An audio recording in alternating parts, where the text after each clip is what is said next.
পরপর 2টি মেয়ে হয়েছে আমার, এবার আমি আবারও কনসেপ্ট করেছি। এই কথাটি শুনে আমার শাশুড়িমা তার রুমে আমাকে ডেকে নিয়ে বলল, বৌমা তুমি নাকি আবার পেট বাজিয়েছো। শাশুড়ি তো মায়ের মতো, তার মুখ থেকে এমন কথা শুনতে আমার একদমই ভালো লাগেনি। তিনি তো সুন্দর করে বুঝিয়ে বলতে পারতো। তবু আমি নিচের দিকে তাকিয়ে কোমল সুরে বললাম, জি মা, আমি কনসেপ্ট করেছি। শাশুড়িমা মুখ বাঁকিয়ে বলল, কি এবারও কি মেয়ে সন্তান জন্ম দিবে নাকি?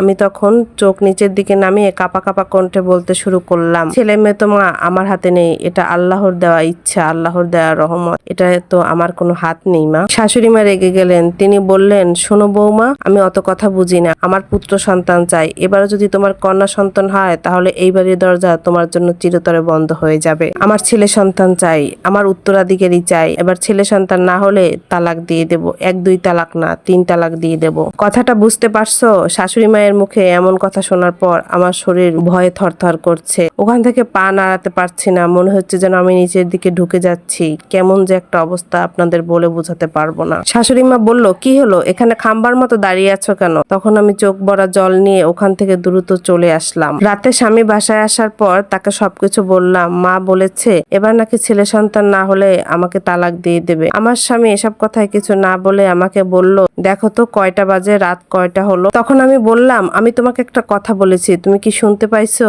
তখন আমার হাজবেন্ড বলল যে আমাকে তুমি তোমার পৃথিবীর সব কথাই বলতে পারবে, কিন্তু আমার মায়ের নেওয়া ডিসিশনের উপর আমি কিছুই বলতে পারবো না। আমি আমার হাজবেন্ডের মতো শিক্ষিত একজন মেরুদণ্ডহীন মানুষের মুখে এইভাবে কথা শোনার পরে অবাক হয়ে গেলাম। আমি কখনো ভাবতেও পারিনি আমার হাজবেন্ড আমাকে এইভাবে কথাগুলো বলবে। আমার কপালে বিপদ ঘনিয়ে আসলো আরো তাড়াতাড়ি। যখন চেক আপ করে জানতে পারলাম এইবারও আমার কন্যা সন্তান, তখন আমার শাশুড়ি আমাকে বলল, তুমি কান্না করো না, তোমার এই দুঃখ দেখে আমি তোমাকে একটা কথাই বলতে চাই, শুধু বলবো সন্তান দানের মালিক আল্লাহ, আল্লাহ চেয়েছেন তাই এবার তোমারও কন্যা সন্তান হচ্ছে। কিন্তু তোমাকে একটা কথা বলি, তুমি যদি সেটা মানতে পারো তাহলে আমি তোমার সাথে আছি। আমি তোমাকে আমার ছেলের বউ হিসেবেই রাখতে পারি, তবে তোমাকে আমার ছেলের দ্বিতীয় বিয়ে করাবো, সেই জন্য তোমাকে অনুমতি দিতে হবে। আর অনুমতি যদি না দাও তাহলে তুমি এই বাড়িতে থাকতে পারবে না। আমার বংশের ছেলে সন্তান প্রয়োজন, তুমি কখনোই ছেলে সন্তান জন্ম দিতে পারবে না। তাই ছেলে সন্তানের জন্য, আমার বংশে উত্তরাধিকারের জন্য আমার ছেলেকে আবার বিয়ে দিতে হবে। শাশুড়ি মায়ের মুখে এমন কথা শোনার পর চোখ দিয়ে আমার অনবরত পানি ঝরে যাচ্ছে।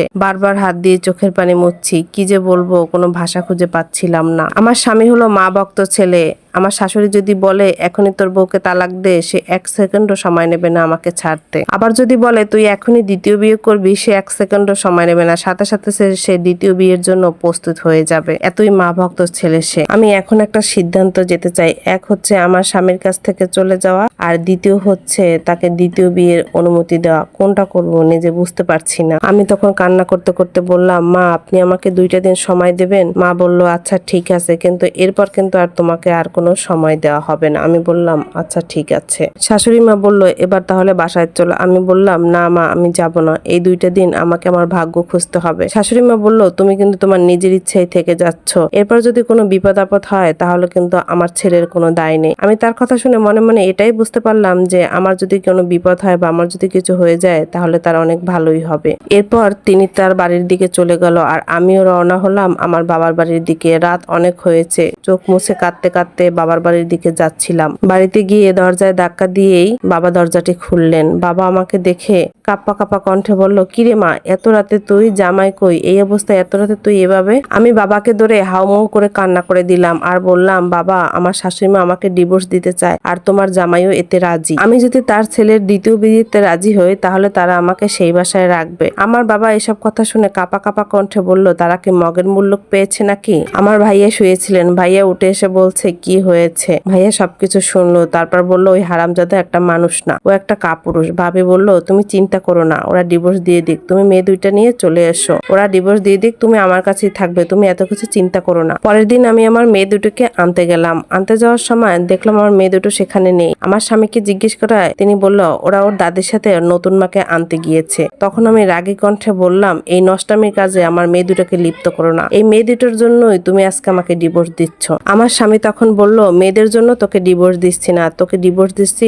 তুই আর কখনো ছেলে সন্তান জন্ম দিতে পারবি না, সেই জন্য। এই যুগে এসেও তুমি বুঝতে পারছো না দোষটা আমার না, দোষটা তোমার দিক থেকে ছেলে সন্তান হচ্ছে না। আমার স্বামী অট্টহাসি দিয়ে বলল, শুধু নতুন বউটা বাসায় আসুক, তখন দেখবে বছরে বছরে পুত্র সন্তান হচ্ছে, তখন দেখবা কার দোষ, শুধু আমার দোষ না তোমার দোষ। কিছুক্ষণ পর আমার শাশুড়ি বাসায় আসলো, আমাকে দেখে যা তা ব্যবহার করলো। তারপর আমি আমার মেয়ে দুটোকে নিয়ে আমার বাবার বাড়িতে চলে আসি। এর মধ্যে আমাদের ডিভোর্সও হয়ে যায়। আমার ডেলিভারির দিন ঘনিয়ে আসে। আল্লাহর রহমতে আমি একটা পুত্র সন্তানের জন্ম দেই। আল্লাহর একই লীলা খেলা। সবকিছু আমার কাছে স্বপ্নের মতো লাগলো। আমার পরিবারের সবাই খুশি হলো। মন ভরে আল্লাহর কাছে দোয়া করেছি। এর কিছুদিন পর আমি শুনতে পেলাম আমার প্রাক্তন স্বামীর নতুন বউ নাকি কন্যা সন্তানের জন্ম দিয়েছে। এখন পাড়া প্রতিবেশীর মুখে শুনে তারা মা ছেলে নাকি দুইজন মিলে সে বউটার সাথে অনেক অত্যাচার করতেছে।